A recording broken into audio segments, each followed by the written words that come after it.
सिंध में गुज़िश्ता 24 घंटों में 891 केसेस रिपोर्ट हुए, जबकि 334 केसेस का ताल्लुक कराची से है। सिंध में 26 अफराद कोरोना के सबब जान की बाजी हार गए। जांबक अफराद में 22 का ताल्लुक कराची से था।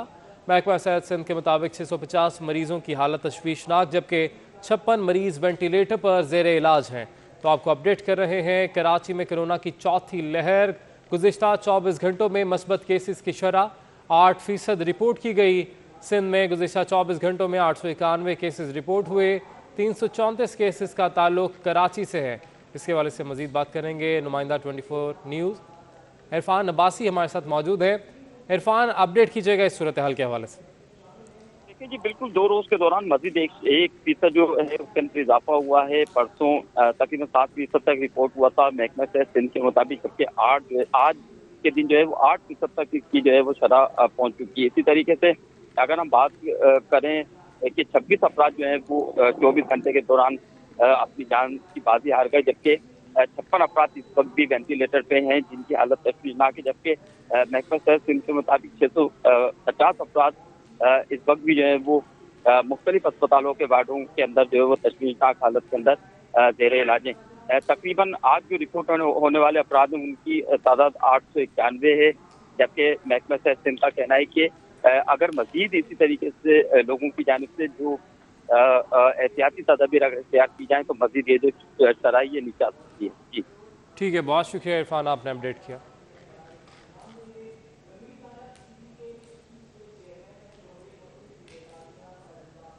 कैंटोनमेंट बोर्ड इलेक्शन के गैर सरकारी और गैर हतमी नताइज। तहरीक इंसाफ 14 वार्ड्स में कामयाब, जबकि पीपल्स पार्टी 11, जमात इस्लामी 5 और नून लीग ने 3 नशिस्तों पर मैदान मार लिया। 3 नशिस्तों पर MQM पाकिस्तान और 6 वार्ड्स में आज़ाद उम्मीदवार कामयाब करार पाए। आपको बता रहे हैं कैंटोनमेंट बोर्ड इलेक्शन के गैर सरकारी और गैर हतमी नताइज। तहरीक इंसाफ 14 वार्ड्स में कामयाब, जबकि पीपल्स पार्टी 11, जमात इस्लामी 5 और नून लीग ने 3 नशिस्तों पर मैदान मार लिया। 3 नशिस्तों पर MQM पाकिस्तान और 6 वार्ड्स में आज़ाद उम्मीदवार कामयाब करार पाए। कैंटोनमेंट बोर्ड के इंतखाबात में शहरियों की बड़ी तादाद ने बढ़ चढ़कर हिस्सा लिया। मलीर कैंटोनमेंट बोर्ड में हलीम आदिल शेख ने भी अपना वोट कास्ट किया। ये रिपोर्ट देखिए। कैंटोनमेंट बोर्ड मनोड़ा के इलेक्शन में पीपल्स पार्टी ने दोनों सीटें जीत ली। गैर सरकारी गैर हतमी नताइज पर कारकुनान ने जश्न मनाया, जबकि पार्टी के हक में खूब नारेबाजी भी की। कंटोनमेंट बोर्ड मनोड़ा में पीपल्स पार्टी ने मैदान मार लिया। गैर सरकारी गैर हतमी नताइज आने पर पीपल्स पार्टी के कारकुनान ने जश्न मनाया और भंगड़े डाले। कारकुनान ने ढोल की थाप पर रक्स किया और पार्टी के हक में खूब नारे लगाए। वार्ड नंबर 1 में PP उम्मीदवार तैयब खान 391 वोट लेकर पहले नंबर पर रहे, जबकि आजाद उम्मीदवार अली मुकद्दम 205 वोट लेकर दूसरे नंबर पर और PSP के उम्मीदवार दानिश ने सिर्फ 27 वोट हासिल किए। हल्के में मजमूई तौर पर 625 वोट कास्ट हुए। Cantonment board Manora ward number 2 से भी पीपल्स पार्टी के उम्मीदवार फजल खान 346 वोट लेकर कामयाब हुए, जबकि PTI के उम्मीदवार अयाज खान ने 214 और फंक्शन लीग के उम्मीदवार ने सिर्फ 3 वोट हासिल किए। एडमिनिस्ट्रेटर कराची मुर्तज़ा वहाब ने cantonment board Clifton ward polling station number 13 Greenwich university में अपना वोट कास्ट किया। उन्होंने गुफ्तगू करते हुए साबिक मेयर पर तनकीदी निश्तर बरसाए। बोले कि जब वसीम अख्तर खुद थे तो इख्तियारात का रोना रोते थे, आज वही तमाम इदारे बेहतर कारकर्दगी दिखा रहे हैं। वोट कास्ट करना हमारा अपना फरीज़ा है, हमारा फ़र्ज़ है और बुनियादी मैं समझता हूँ ज़िम्मेदारी है।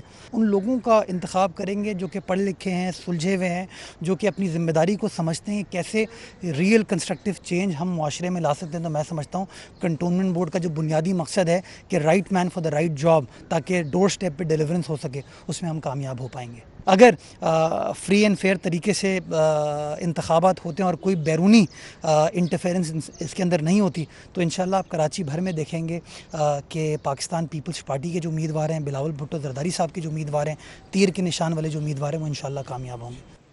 सियासी तंजीमों के कारकुनान एक दूसरे के सख्त हरीफ होते हैं, लेकिन कैंटोनमेंट बोर्ड के पोलिंग स्टेशन में ये इख्तिलाफ खत्म हो गया। ख़वातीन पोलिंग एजेंट्स ने आपस में दोस्तियां की और एक दूसरे के बारे में मस्बत राय का इजहार भी किया। जावेद इकबाल की रिपोर्ट। कैंटोनमेंट बोर्ड इलेक्शन में सियासी कारकुनों की दोस्तियां। ख़वातीन भले मुख्तलिफ सियासी जमातों की पोलिंग एजेंट क्यों ना हो, आपस में बात किए बगैर नहीं रह सकती। सुबह 8 बजे जो अनजान बनकर पोलिंग स्टेशन आई थी, वो अच्छी सहेलियां बन गईं। अच्छी हम लोगों की बहुत अच्छा माहौल मतलब है और हम लोग बहुत अच्छे तरीके से एक दूसरे से बात कर रहे हैं और ऐसा कुछ भी नहीं कि ये अलग पार्टी से हम अलग पार्टी से। माहौल तो बहुत अच्छा है, दोस्ती हो गई हम सब की अच्छी से, एक दूसरे के साथ हमने खाना भी शेयर किया है और बहुत बातें भी की हैं। और इसी तरह अल्लाह से दुआ है कि मोहब्बतें रहें हम में। नहीं, मेरा ख्याल है कि हम लोगों में सुबह से ही इसी तरह से बातचीत चल रही है और अभी भी वैसे ही माहौल है। सुबह से भी कुछ ऐसा अजनबीपन नहीं लग रहा था। दोस्ती होने के बाद खवातीन पोलिंग एजेंट्स ने एक दूसरे से मुतल्लिक मुस्बत आराय का भी इजहार किया। ये सब बहुत अच्छे हैं, बहुत कोऑपरेटिव हैं, किसी ने कोई इशू नहीं किया, सब बहुत अच्छे हैं, बहुत दोस्ताना माहौल में सारी बैठी हुई हैं। लग ही नहीं रहा है कि कोई अलग अलग पार्टी से आए हुए हैं यहाँ। मुख्तलिफ जमातों की खवातीन पोलिंग एजेंट्स दिन भर आपस में खुशगपियाँ भी लगाती रहीं। इनमें PTI, peoples party, Jamaat Islami, मुस्लिम लीग नून और PSP की खवातीन शामिल थीं। वफाकी वज़ीर बहरी उमूर अली ज़ैदी ने कहा है कि पोर्ट कासिम ने 1973 से 2018 तक 67 अरब रुपए का मुनाफा दिया। उनकी 3 साल वजारत में पोर्ट कासिम ने 44 अरब रुपए का मुनाफा कमाया। अली ज़ैदी ने बताया कि पोर्ट कासिम पर 5 नई बर्थ बनाने जा रहे हैं। उन्होंने पोर्ट कासिम से शारा फैसल तक आवाम के लिए हाइब्रिड बसें चलाने का भी ऐलान किया है। इसी पर देखिए अशरफ खान की रिपोर्ट। वफाकी वजीर बहरी उमूर अली जैदी ने अपनी वजारत के मातहत इदारों की कारकर्दगी रिपोर्ट पेश कर दी। KPT हाउस में प्रेस कॉन्फ्रेंस करते हुए अपने दौर के कारनामे भी गिनवाए। अली जैदी का कहना था कि पोर्ट कासिम ने 1973 से 2018 तक 67 अरब रुपए का मुनाफा कमाया, जबकि उनके 3 साल दौर में बेहतर इकदाम पर पोर्ट कासिम ने 44 अरब रुपए कमा कर दिए। 2018 से 1973-2018 तक हमने किया 67 बिलियन इन प्रॉफिट्स। अब आप ये सुने, 2018 से 2021 तक 44 बिलियन। कोई सवाल तो पूछे कि 15 बिलियन आप महीने साल पे चले गए, पहले 1.5 बिलियन साल तक क्या किया हमने, पता नहीं क्या किया, शायद माल नहीं खाया। वफाकी वजीर का कहना था कि पोर्ट कासिम पर 5 नई बर्तें बनाई जाएंगी। उन्होंने पोर्ट कासिम से शारा फैसल तक आवाम के लिए हाइब्रिड बसें चलाने के साथ बड़े तालीमी इदारों को भी बसें तोहफे में देने का ऐलान किया। हाइब्रिड बसें खरीद के हमारे शहर के जो एजुकेशन इंस्टीट्यूशंस हैं, जो नहीं थी, एक जमाने में, हमारे जमाने में पॉइंट चलते थे, यूनिवर्सिटी का पॉइंट चल रहा है, NED का पॉइंट चल रहा है, डाव का पॉइंट, वो तबाह बर्बाद हो गया। तो हम गिफ्ट करेंगे कराची यूनिवर्सिटी को, NED को, डाउ मेडिकल को, SMC को और दाऊद इंजीनियरिंग को, ये 5 बड़े जो कॉलेज और शायद 1-2 और, हम ये खरीद के हम इनको गिफ्ट करेंगे। वफाकी वजीर ने कहा कि पोर्ट कासिम और KPT अपनी टग बोट्स खरीद रहा है, जिससे किराए की मद में यौमिया लाखों डॉलर अदायगी नहीं करना पड़ेगी। KPT की 770 एकड़ अराजी पर तजावुजात से मुतल्लिक सवाल पर अली जैदी का कहना था कि जल्द वहाँ रहने वालों के लिए बड़ा ऐलान किया जाएगा। कैमरामैन वाहिद खान के साथ अशरफ खान, सिटी 21। महकमे तालीम सिंध में राशि अफसरान की शामत आ गई। सेक्रेटरी तालीम अकबर लगारी कहते हैं कि अगर किसी अफसर ने काम के एवज रिश्वत वसूल की तो उसकी टांगे तोड़ दूंगा। सेक्रेटरी तालीम सिंध ने महकमे की बेहतरी के लिए सख्त इक़दाम शुरू कर दिए हैं। अज़ाफ़्ता की तकरीब से खिताब में सेक्रेटरी तालीम ने ऐलान किया कि कबल अज़ वक्त प्रमोशन हासिल करने वाले तमाम अफसरान को वापस असल ओहदों पर लाया जाएगा, जबकि मेरिट पर पहले सीनियर मुलाजमीन को प्रमोशन दिया जाएगा। सेक्रेटरी तालीम अकबर लगारी ने सख्ती से अफसरान को हिदायत दी कि DC कोटा के लवाहिकीन को तंग ना किया जाए। मुलाजमीन DC कोटा की फाइलें दबा कर बैठे हैं। अगर किसी ने DC केसेस में रिश्वत मांगी तो मैं टांगे तोड़ दूंगा। उनका मजीद कहना था कि डिस्ट्रिक्ट एजुकेशन अफसरान अपना काम ईमानदारी से करें।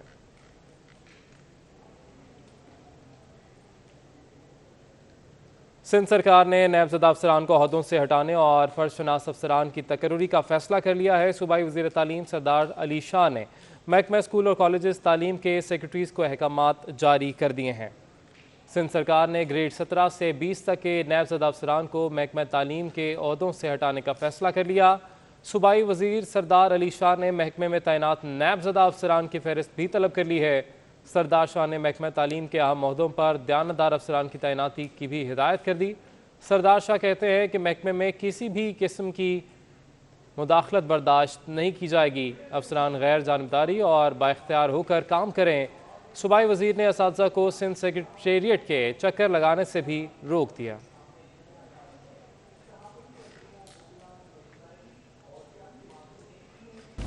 शहर कायद में शदीद गर्मी का राज, पारा 40 से 41 डिग्री तक जा सकता है। चीफ मेट्रोलॉजिस्ट का कहना है कि क्या हम जानेंगे, हमारी नुमाइंदा रबिया खान उन्हीं के साथ मौजूद है। रबिया बताइएगा क्या कहना है उनका।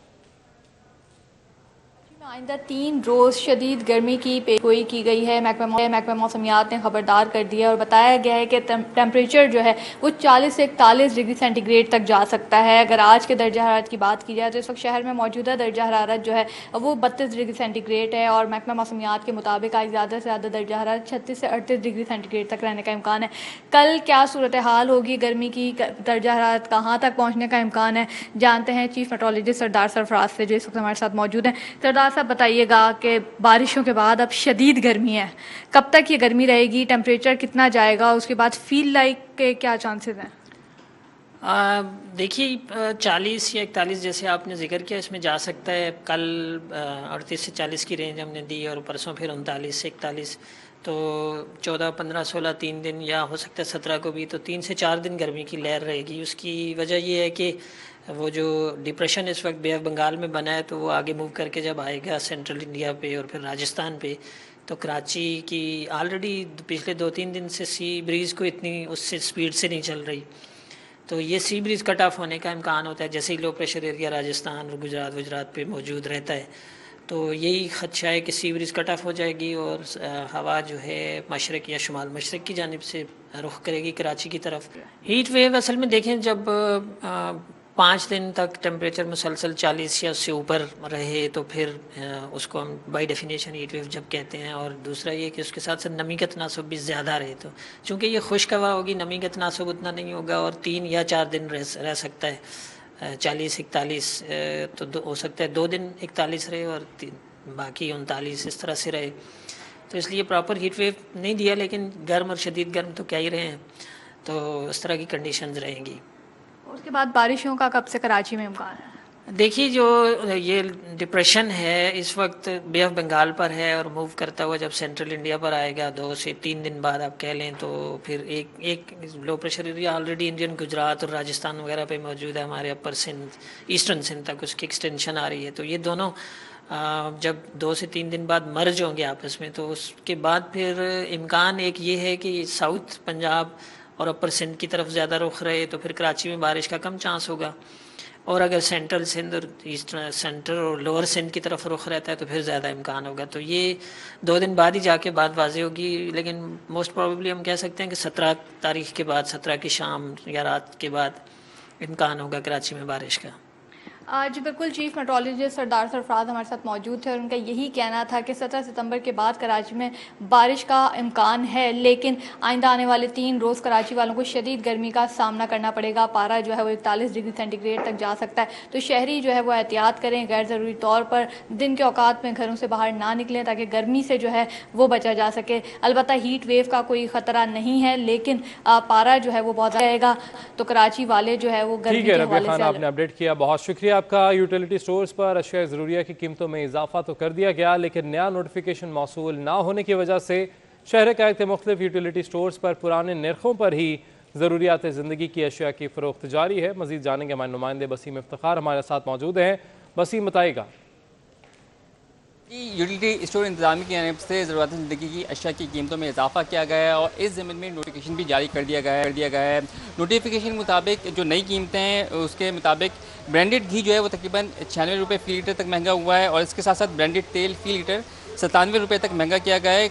कॉर्न कुकिंग ऑयल जो है वो 370 रुपये तक महंगा किया गया है, जो कि अब 500 से बढ़कर 870 रुपये फ़ी लीटर हो गया है। टिश्यू रोल जो है वो 5 रुपये तक महंगा हुआ है। टिश्यू रोल का जो डब्बा है वो 15 रुपये तक महंगा हुआ है। टी वाइटनर जो कि 1.5 किलो का थैला है वो तकरीबन 40 रुपये तक महंगा किया गया है। कस्टर्ड खीर के जो डब्बे हैं वो 10 रुपये तक महंगे किए गए हैं। इसके साथ साथ फेस क्रीम जो है वो 50 ग्राम 40 रुपये तक का उसमें इजाफा देखने में आ रहा है। काली मिर्च जो है वो तकरीबन 10 रुपये तक महंगी हुई है, जबकि सॉसेस, साबुन, टी मिक्सचर, लिक्विड और दीगर जो अशिया हैं उनकी कीमतों में भी इजाफा देखने में आ रहा है। ताहम मैं इस वक्त मौजूद हूँ गुलशन इकबाल 13C के यूटिलिटी स्टोर पर और यूटिलिटी स्टोर की जो इंतजामिया हमारी उनसे बात हुई, उनका कहना है कि नए नोटिफिकेशन उनको मौसूल नहीं हुआ है, तो इस बुनियाद पर वो अभी पुराने रेट पर जो है वो तमाम ज़रूरत ज़िंदगी की अशिया को फ़रोख्त कर रहे हैं और पुराने रेट भी हम देख रहे हैं कि इस यूटिलिटी स्टोर पर मौजूद है, चाहे वो तेल हो, घी हो या दीगर ज़रूरत ज़िंदगी की अशिया हो, वो इस वक्त भी यहाँ पर पुराने रेट्स पर फ़रोख्त की जा रही है। ताहम शहरियों से हमें बात हुई, शहरियों का कहना है कि जो मौजूदा महंगाई की लहर है उसकी वजह से उनको शदीद माशी मुश्किलात का सामना करना पड़ रहा है।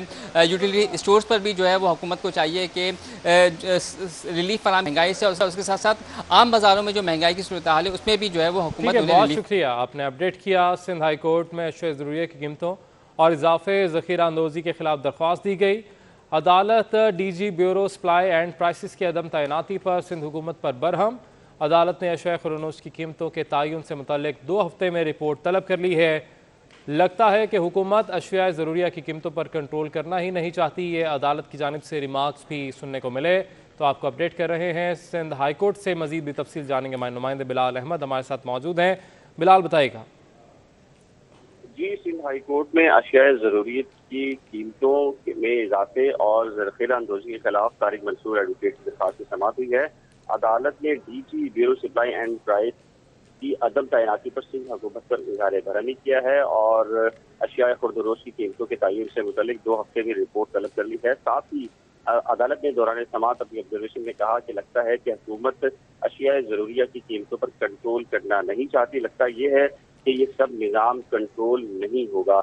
अदालत ने 3 माह में DG bureau supply and price तैनात करने का भी हुक्म दिया है। दौरान समाअत तारिक मंसूर एडवोकेट ने अदालत को बताया कि सिंध में DG bureau supply and prices की पोस्ट गुज़िश्ता 12 साल से खाली है और अब तक तैनात नहीं किया गया, जिसके बायस न सिर्फ अशिया खुर्दनोश में की कीमतों में इजाफा हुआ है बल्कि ज़ख़ीरा अंदोज़ी के वाक़यात में भी इजाफा हुआ है। ठीक है, बहुत शुक्रिया बिलाल, आपने अपडेट किया। दरामदी रुई की बड़ी खेप आने और आलमी मंडियों में रुई की कीमतों में मुसलसल मंदी के बाद पाकिस्तान में रुई की कीमतें एक हफ्ते के दौरान 1000 रुपये रिकॉर्ड मंदी के बाद 13,500 रुपये फी मन तक गिर गई हैं। कॉटन जूनर्स फोरम चेयरमैन एहसानुल हक का कहना है कि रुई की कीमतें 800 से 1000 रुपये मंदी के बाद 5,500 रुपये फी मन तक गिर गई हैं। इसी वाले से मजीद जानेंगे। हमारे नुमाइंदे अशरफ खान हमारे साथ मौजूद हैं। अशरफ खान, बताइएगा तफसीलात। जी, अगर देखा जाए आलमी मार्केट में रुई की कीमतों में मुसलसल कमी हो रही है और उसके साथ साथ पाकिस्तान में जो है दरामदी रुई के बड़े ऑर्डर जो खेप पहुंच गई है। उसके बाद मुकामी मार्केट में एक हफ्ते में फी मन रुई 1000 रुपये की रिकॉर्ड कमी हो गई, जिससे जो रुई की कीमत 40 की बुलंद सतह 14,500 रुपए से कम होकर 13,500 रुपए आ गई है। साथ ही पुट्टी की कीमत भी 1000 रुपए मंदी के बाद 5,500 रुपए हो गई है। और यहाँ पे जो कहा जा रहा है, जो एक्सपोर्टर्स हैं, जो टेक्सटाइल मिल्स हैं, उनका ये कहना है कि ये बड़ी अहम खबर है और उसका जो इम्पैक्ट है, जो पैदावारी लागत है हमारे कपड़े की और ये जो एक्सपोर्ट हो रही है टेक्सटाइल की, उसको बहुत फायदा होगा। और बर वक्त जो है रुई जो दरामद होकर पहुंची है और उसकी आलमी मार्केट में कीमतें कम हुई है, तो उनकी लागत भी कम होगी, जिससे एक्सपोर्ट्स में इजाफा होगा। और ये एक बेहतरीन टाइम है कि जो प्रोडक्ट हैं मुख्तलिफ ममालिक में जो पाकिस्तान की बरामदात जो बढ़ रही है उसको मजीद फायदा होगा। आप हमारे साथ ही रहिएगा, अपने नाज़रीन को अपडेट करते चलें कि डॉलर की कदर में भी उतार चढ़ाव देखा जा रहा है।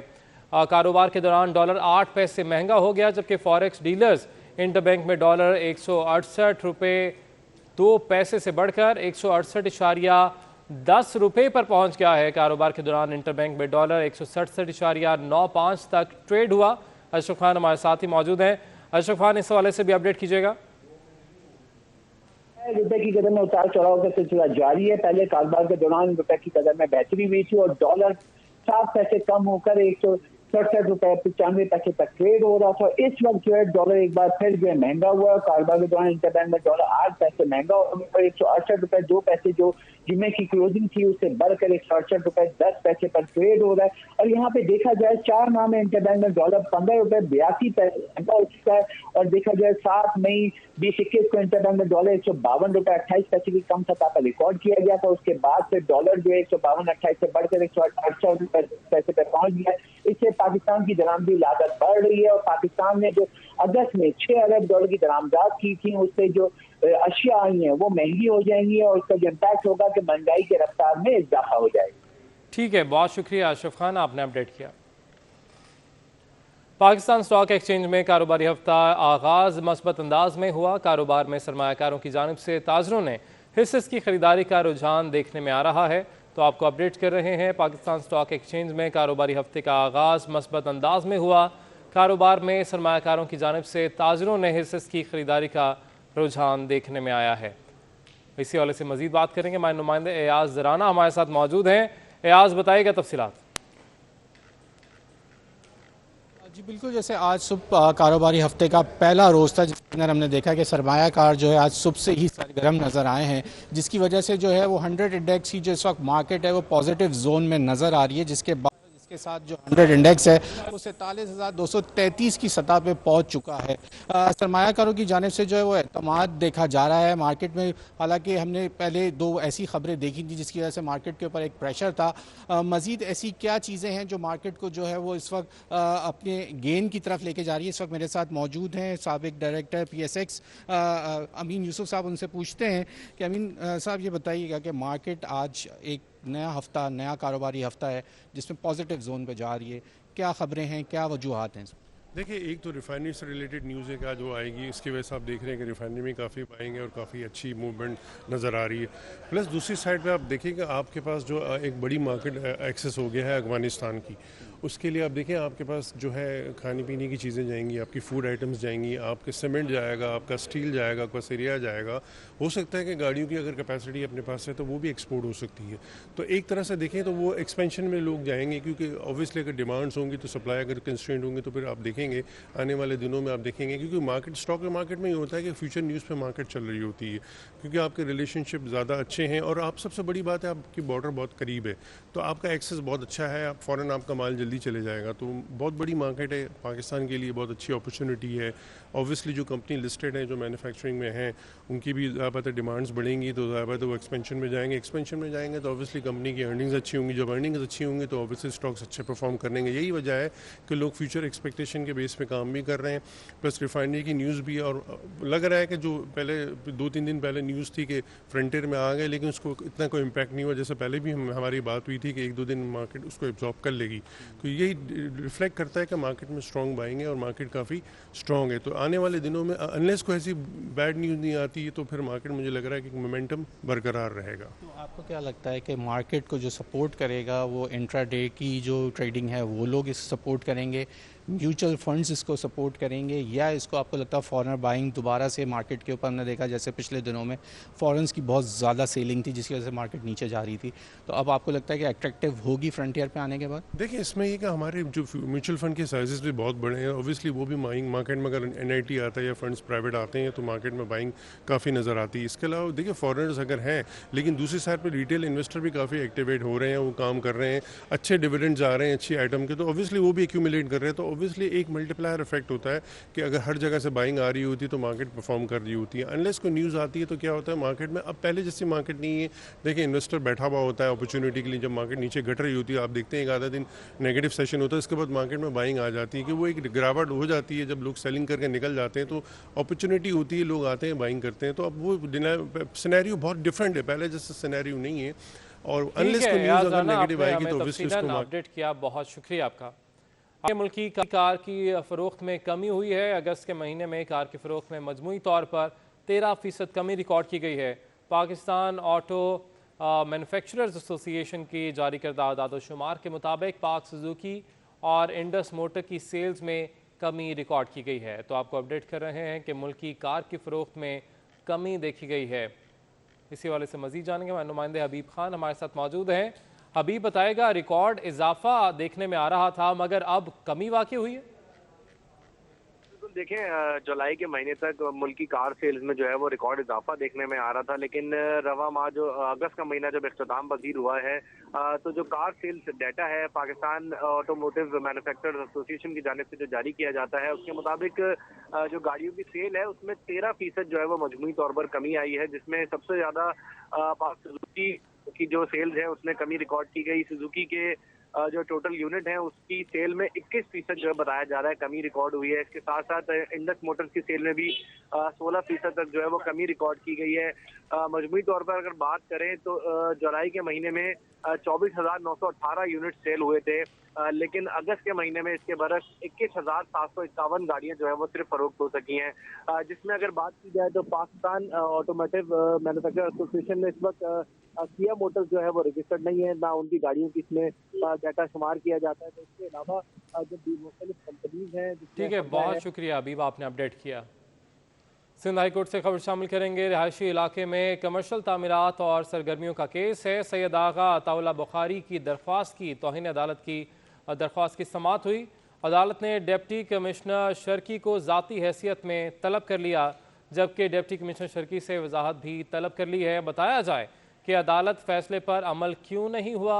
जस्टिस इरफान सादत खान की जानिब से ये इस्तफसार किया गया है। इसी वाले से मजीद भी बात करेंगे। बिलाल अहमद हमारे साथ मौजूद हैं। बिलाल, बताइएगा। जी, ये सैयद आगा अताउल्ला शाह बुखारी हैं, जो कि गुलशन ज़हूर के रिहायशी हैं और वकील भी हैं।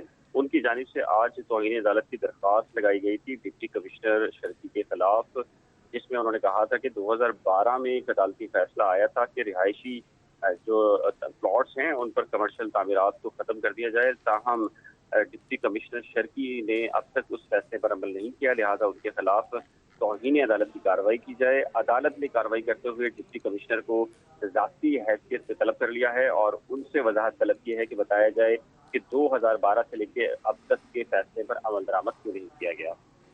जी ठीक है, बहुत शुक्रिया बिलाल, आपने अपडेट किया। गुलशन इकबाल ब्लॉक 16 में कई माह से सीवरेज का पानी जमा है, जिसके बाद इलाका मकीनों का जीना मुश्किल हो गया।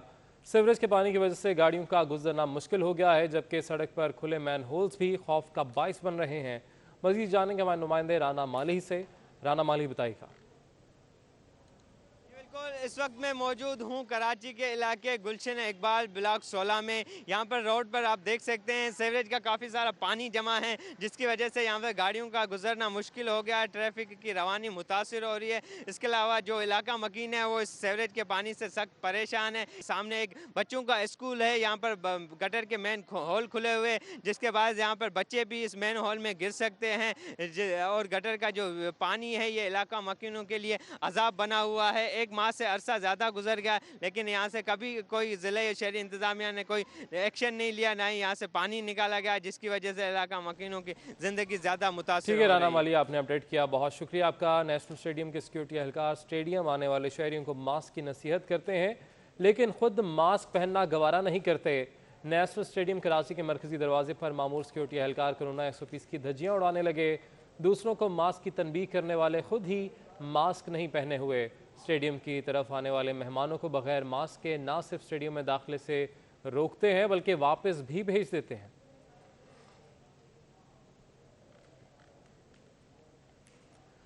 अंदरूनी मुल्क से शहर कायद आने वाली ट्रेनें हस्बे मामूल ताखीर का शिकार। आज भी ट्रेनें कई घंटे ताखीर से पहुंचेंगी। पाकिस्तान रेलवे का निज़ाम दरहम बरहम होकर रह गया। ट्रेनों का मंजिल पर ना पहुंचना मामूल बन गया। अंदरूनी मुल्क से शहर कायद आने वाली ट्रेनें ताखीर का शिकार हैं। बेल्जियम में होने वाली वर्ल्ड रोड साइकिलिंग चैंपियनशिप में हिस्सा लेने वाले पाकिस्तानी साइकिलिस्ट की ट्रेनिंग इख्तितामी मराहिल में पहुंच चुकी है। हमारे नुमाइंदे जावेद इकबाल कौमी एथलेटिक्स के साथ इस वक्त मौजूद हैं। इन एथलीट्स के क्या जज्बात है जानेंगे हमारे नुमाइंदे जावेद इकबाल से। इकबाल, बताइएगा।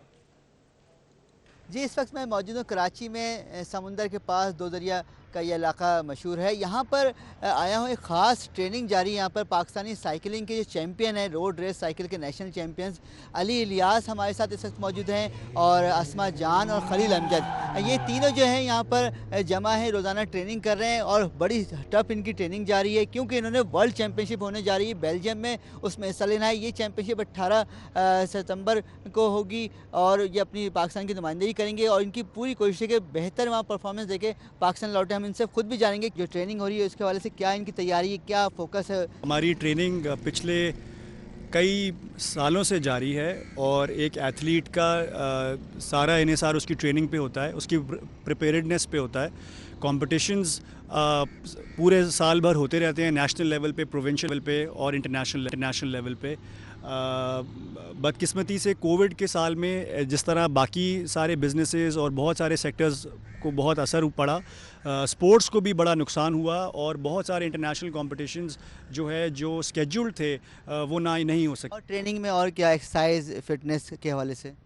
ये पूरा लाइफस्टाइल है, ये ऐसे नहीं है कि आप बस ट्रेनिंग करें और आप पहुंच जाएंगे किसी पे। ये पूरा लाइफस्टाइल आपको अपना चेंज करना पड़ता है, आपको अपनी डाइट का ख्याल रखना पड़ता है, आपको सोने का अपना ख्याल करना पड़ता है, कब खाना है, क्या खाना है, कितना खाना है। हमारे साथ अस्मा जान जो पाकिस्तान में इस खेल में चैंपियन हैं, हम इनसे बात करेंगे। देखें जी, ये बहुत बड़ी बात है पाकिस्तान के लिए कि पहली दफ़ा एक ख़वातीन की साइकिलिंग टीम जो है वो जा रही है, बेल्जियम जा रही है, वो भी वर्ल्ड चैम्पियनशिप्स में जा रही है। तो हमारी 2 बेस्ट जो साइकिलिस्ट हैं पाकिस्तान में, कंजा मलिक नेशनल चैम्पियन है करंट, वो भी जा रही हैं और मैं भी जा रही हूँ। I am the gold medallist in road cycling. तो हमारे लिए ये बहुत बड़ा एजाज़ है कि हम लोगों का इंतखाब हुआ है वर्ल्ड साइकिलिंग चैम्पियनशिप्स में हिस्सा लेने के लिए, और मेरा ख्याल से पाकिस्तान के लिए बहुत बड़ी बात है। हमारे साथ खलील अमजद जो हैं वो भी इस टीम का हिस्सा है, हम उनसे बात करेंगे, जानेंगे। जी, मैंने 2016 में स्टार्ट की है साइकिलिंग, और ऐसे ही हम छोटे मोटी रेसेस में पार्टिसिपेट करते हुए फिर आगे बढ़े हैं, और फिर एक डिपार्टमेंट का हिस्सा बने, और फिर मेहनत कंटिन्यू करी हमने और छोड़ी नहीं। और इस स्पोर्ट की ये ख़ास बात है कि इसमें आपको कंसिस्टेंसी बहुत चाहिए, कि अगर आप 2 दिन भी ट्रेनिंग से डे ऑफ ले लें तो काफ़ी आपका लॉस हो जाता है। तो हमें डेली बेसिस पे ट्रेनिंग करनी पड़ती है। ट्रेनिंग तो आप कर रहे हैं, लेकिन मेरी नज़र में ट्रैक बहुत ही खतरनाक है, बार बार स्पीड ब्रेकर आते हैं। तो आप कोई हुकूमत से मुतालबा करेंगे कि साइकिलिंग ट्रैक मुकम्मल एक साइकिलिंग ट्रैक होना चाहिए, ये आम रोड वाला नहीं होना चाहिए जिसमें स्पीड ब्रेकर है या आम नॉर्मल गाड़ियाँ चल। बिल्कुल, गवर्नमेंट से तो हमारी बिल्कुल ये अपील है कि इस स्पोर्ट पे ज़्यादा से ज़्यादा तवज्जो देनी चाहिए, क्योंकि हमारे पास हमारी कंट्री में बहुत टैलेंट है, और अगर उस टैलेंट को हम लोग प्रॉपर रिसोर्सेज और प्रॉपर रोड्स और इस तरह के ट्रैक्स अगर जिस तरह से दूसरे ममालिक में दिए जाते हैं, बाहर के ममालिक में प्रॉपर रोड्स होती हैं जिसमें सिर्फ साइकिलिस्ट अलाउड होते हैं, तो इस तरह से कोई ट्रैक हमें मिल जाए तो बहुत ही अच्छा हो जाएगा, क्योंकि हमारी सेफ्टी भी हो जाएगी, और भी लोग जिनको जिस तरह से अस्मा ने बताया उनको इश्यूज़ हैं, वो सब इश्यूज़ जो हैं वो ख़त्म हो जाएंगे। गवर्नमेंट को चाहिए इस स्पोर्ट को प्रमोट करे। ठीक है, बहुत शुक्रिया हमारे नुमाइंदे जावेद इकबाल, हमें इस हवाले से अपडेट कर रहे थे। न्यूज़ स्टूडियो से फिल वक्त इतना ही।